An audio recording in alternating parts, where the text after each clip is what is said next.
The Washington Post's lead story this morning is a big investigative report that is certain to prompt a lot of discussion and reaction in the days to come. The newspaper reports that the NSA is intercepting data from many more ordinary users and from its intended targets. 9 out of every 10 account holders were not the people the agency was trying to target, and nearly half of their surveillance files are from Americans.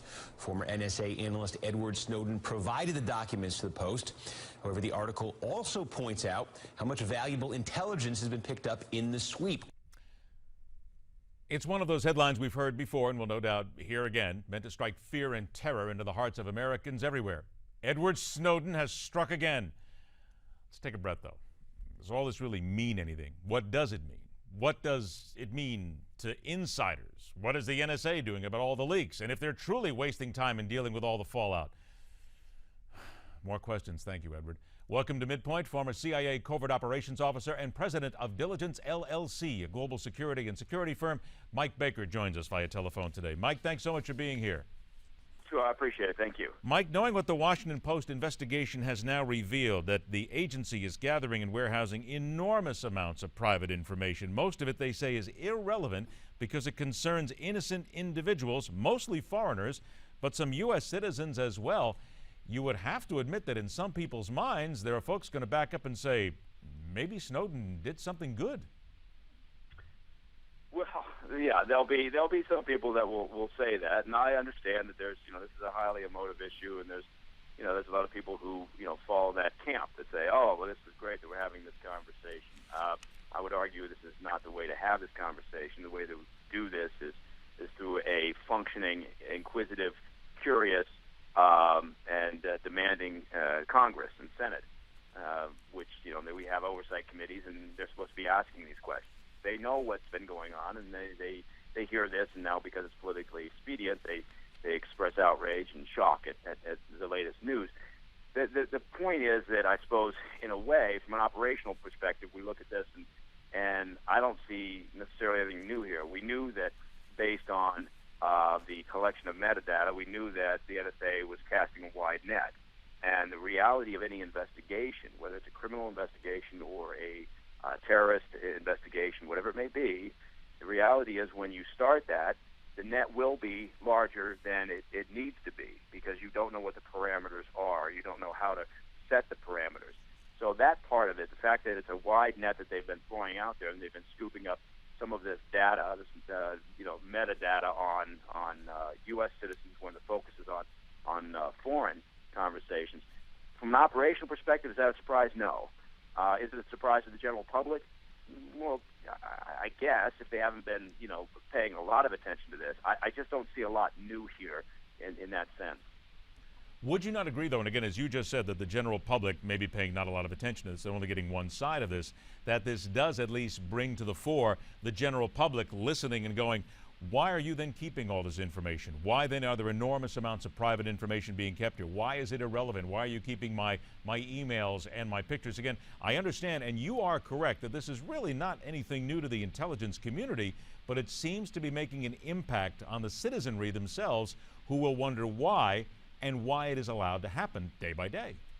Well, sure, yeah, I agree with that, and there's a general, sense of Byzantine, paranoia nature here. There's always there's a tendency to believe that whatever administration's in charge, they're out to screw us over, and there's this camp of one world government, they're out to get us, and I understand, and yes, I'm a small government person. I think, from my perspective, while it's not surprising, I would always prefer that our intel collection, effort, whether it's human or SIGINT collection, is done in a more specific fashion, so that it's more geared towards specific operational parameters. Now, the problem there is sometimes, again, you don't know what those will be, so you have to scoop up a fair amount of information when you're talking about a lot of this work to then start connecting the dots and then setting aside the data that's just irrelevant and destroying it. Now, that's for me, that's it's not so much the collection; it's what's done with it afterwards in terms of the storage. I think we do need to get better at speeding up the process of saying, look, this information that we just scooped up during the course of this collection is not relevant. It's clearly not relevant. Now it can be destroyed. Now it can be removed from our our collection efforts. And we need to do that better.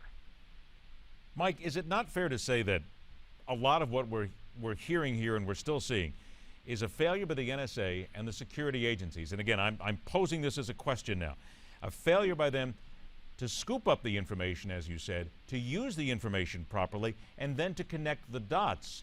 Because I still seem to believe that there's a lot of people out there who say that the NSA has not done a great job in connecting a lot of dots, at least in a lot of high-profile cases. So why are we led to believe that they're doing it properly in the first place? Well, yeah, it's a fair point. The problem is with terrorism and with a lot of the work that goes on in this field, whether it's our services or our allied services, the success is the bomb that doesn't go off, as the old British saying goes. So what that means is that we're not in a position to say, well, look, this has been successful because look at all these cases that we have prevented, because there's ongoing sources and methods concerns related to those activities. So, in a way, it's the same reason why the CIA, as an example, is always such a good scapegoat. They get marched up to Capitol Hill and smacked around on a fairly frequent basis because they don't defend themselves. They can't defend themselves. They just say, okay, fine, thank you. May I have another? And then we'll go off and continue our tasking as you tell us to do. So, I don't want to apologize or make excuses for everything related to intel collection and NSA work, because it can be done better. But it's a human process in part as well. We don't want to forget that. So it's never going to be perfect.